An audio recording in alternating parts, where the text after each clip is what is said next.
ఇచ్చినటువంటి అవకాశానికి ధన్యవాదాలు తెలియజేస్తున్నా అధ్యక్ష. Thank you. గౌరవ సభ్యులు పాయల్ శంకర్ గారు.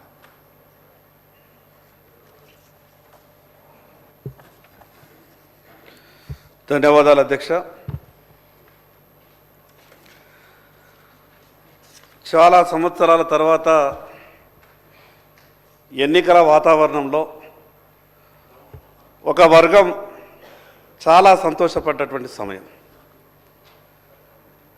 కామారెడ్డి సభలో బీసీ డిక్లరేషన్ చేసిన తర్వాత స్వయానా దేవుడే భూమి మీదకి దిగొచ్చిండేమో, అందుకే మాకు 42% అమలు చేయడానికి రేవంత్ రెడ్డి గారి రూపంలో ఆ దేవుడే మాట ఇచ్చిండేమని అంతగానం సంతోషపడ్డారు అధ్యక్ష. కానీ ఈరోజు ఈ పరిస్థితి చూస్తే మేము సంతోషపడ్డాం ఆ రోజు, ఈరోజు బాధపడాల్సినటువంటి పరిస్థితి తెస్తున్నారేమో అని అనుమానం కలుగుతా ఉన్నా.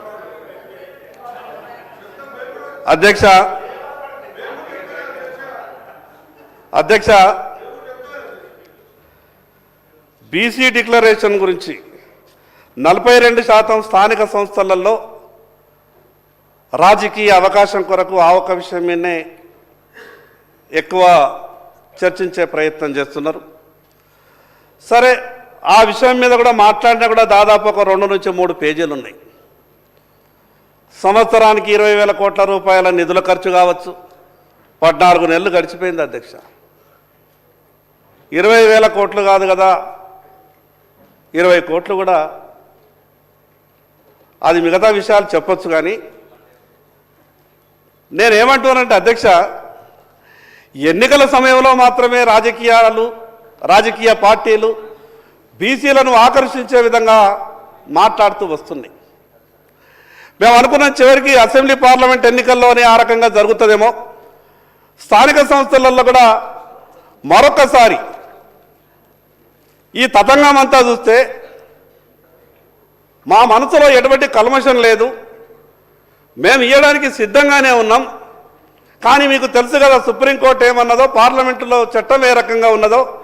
గతంలో తమిళనాడు కానీ బీహార్ కానీ మిగతా కొన్ని రాష్ట్రాలలో జరిగినటువంటి సంఘటనలన్నీ కూడా మీకు తెలిసే కదా.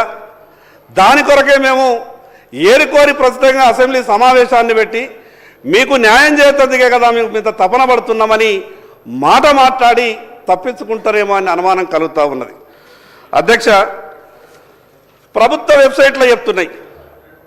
ఇంతకుముందు శ్రీనివాస్ యాదవ్ గారు చెప్పారు 3,32,000 కోట్లు, 3,32,00,000 ఓట్లు, 62,30,504 మంది 1వ తరగతి నుంచి ఇంటర్మీడియట్ వరకు పిల్లలు ఓటు హక్కు లేని వాళ్ళు, 38,99,000 నెల పిల్లల నుంచి మొదలు పెడితే 5 సంవత్సరాల పిల్లగాళ్ళ వరకు, వీళ్ళంతా కలిసి ఈ తెలంగాణ రాష్ట్రంలో సంఖ్య. మరి అటువంటిప్పుడు 4,33,29,722 సంఖ్య వస్తుంది. కానీ ప్రభుత్వ లెక్కలు ఏం చెప్తున్నాయి అధ్యక్ష ఈరోజు? ఇది చెప్పింది ప్రభుత్వ లెక్కనే. ఇంకో లెక్క ఈరోజు ఏం చెప్తున్నారు? 1,168 ఎవరు ఎక్కడికి వెళ్ళిండ్రు?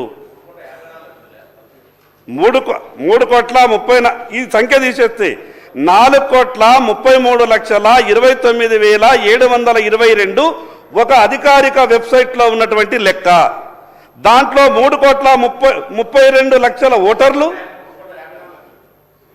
అన్న. నేను చెప్తున్నది అధికారిక వెబ్సైట్ లెక్కనే చెప్తున్నా, ప్రభుత్వం పెట్టినటువంటి వెబ్సైట్ లెక్కనే చెప్తున్నా. అయితే ఈ 98,52,168 మంది తక్కువ ఎస్సీ మీద చూపిస్తున్నారు. సరే, తక్కువ ఎస్సీ చూపిస్తున్నారు. ఇక ఇందులో ఇంకా ఒక గొప్పగా మాకు అనుమానం వచ్చే విధంగా కుట్ర జరిగినట్టు అనిపిస్తున్నారు అధ్యక్ష. వెనకబడ్డ కులాలలో కొంత అవేర్నెస్ తక్కువ ఉంటుంది. మేము ఫ్యామిలీ ప్లానింగ్కి కొంచెం తక్కువనే వెళ్తాం. మా ఇంట్లో 2 పిల్లలు, 3 పిల్లలు, 4 పిల్లలు ఉంటారు అధ్యక్ష. కానీ మా జనాభా 14 ఏళ్లలో తగ్గిపోయింది అధ్యక్ష. అంటే 14 సంవత్సరాల నుంచి కాపురాలే జరుగుతలేవా? ఆ కుటుంబాలలో పిల్లలే ఉడతలేరా?